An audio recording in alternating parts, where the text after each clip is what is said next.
दक्षिण की राजनीति में बड़ा बदलाव होने जा रहा है।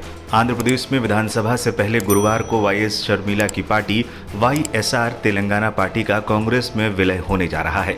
देश की सबसे पुरानी पार्टी में विलय से पहले बुधवार को शर्मिला दिल्ली में है। पहले कर्नाटक फिर तेलंगाना में विधानसभा चुनाव में कांग्रेस को मिली जीत के बाद ये विलय पार्टी के लिए काफी अहम साबित हो सकता है। कौन है वाईएस शर्मिला? वर्तमान में वाईएस शर्मिला तेलंगाना में सक्रिय वाईएसआर तेलंगाना पार्टी की संस्थापक और अध्यक्ष हैं। 49 वर्षीय शर्मिला का जन्म वाईएस राजशेखर रेड्डी और विजयम्मा के घर पर हुआ था। उनका लालन पोषण भी राजनीतिक वातावरण में हुआ। शर्मिला के पिता वाईएस राजशेखर रेड्डी अविभाजित आंध्र के मुख्यमंत्री रह चुके हैं, जबकि उनके बड़े भाई जगन मोहन रेड्डी आंध्र प्रदेश के वर्तमान मुख्यमंत्री हैं। पिछले विधानसभा चुनाव से पहले की थी बस यात्रा। अप्रैल 2019 के आंध्र प्रदेश विधानसभा चुनाव से पहले तत्कालीन मुख्यमंत्री एन चंद्रबाबू नायडू के खिलाफ बस यात्रा कर शर्मिला एक बार फिर सुर्खियों में आई थी। इस बार उन्होंने बाय बाय बाबू टाइमर घड़ी के साथ बसों में पूरे आंध्र प्रदेश में 11 दिनों की बस यात्रा की। प्रजा थेरेपू बाय बाय बाबू अभियान में शर्मिला ने 1553 किलोमीटर की यात्रा की और जन समर्थन जुटाया था। भाई जगन के साथ की गई इस मेहनत का फायदा भी उन्हें मिला और 2019 के विधानसभा चुनाव में पार्टी सत्ता में आ गई। फिर जगी महत्वाकांक्षा और भाई से हो गई अलग।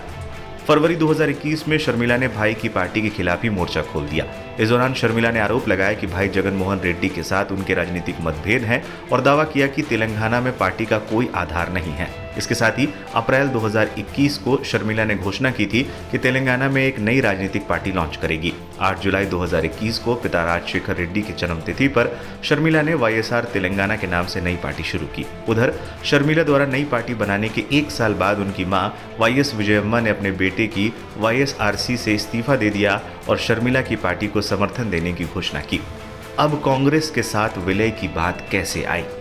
पिछले साल नवंबर में तेलंगाना में हुए विधानसभा चुनाव के दौरान आखिरी वक्त पर वाईएस शर्मिला ने कांग्रेस को अपना सपोर्ट दिया था। उन्होंने अपनी पार्टी के किसी भी प्रत्याशी को चुनाव में उतारने से इनकार कर दिया था।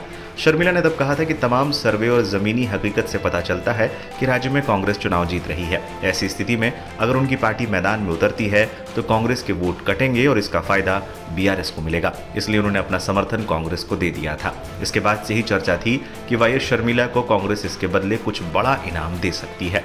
अब उन्होंने लोकसभा चुनाव से पहले अपनी पार्टी का विलय कांग्रेस में करने की घोषणा करके हर किसी को हैरान कर दिया है। इस फैसले से कांग्रेस को क्या मिलेगा? आखिरकार साल की शुरुआत में शर्मिला ने कांग्रेस में पार्टी का विलय करने का निर्णय लिया। इस बीच वाईएस शर्मिला बुधवार को दिल्ली में है और औपचारिक घोषणा से पहले शर्मिला कांग्रेस के टॉप लीडर्स जिसमें मल्लिकार्जुन खड़गे और राहुल गांधी जैसे नेताओं से मुलाकात करेंगी। पड़ोसी राज्य तेलंगाना में मिली जीत के बाद कांग्रेस के लिए ये एक अहम कदम साबित हो सकता है। शर्मिला के कांग्रेस के साथ विलय से इस साल होने वाले आंध्र प्रदेश विधानसभा चुनाव भी दिलचस्प हो जाएगा, क्योंकि कहा जा रहा है कि शर्मिला को दक्षिणी राज्यों का चुनावी प्रभारी बनाया जा सकता है। अब देखना है 2019 के विधानसभा चुनाव में जबरदस्त चुनाव प्रचार कर अपने भाई को सत्ता दिलाने वाली शर्मिला क्या कांग्रेस को भी आंध्र प्रदेश में सत्ता दिला पाएगी?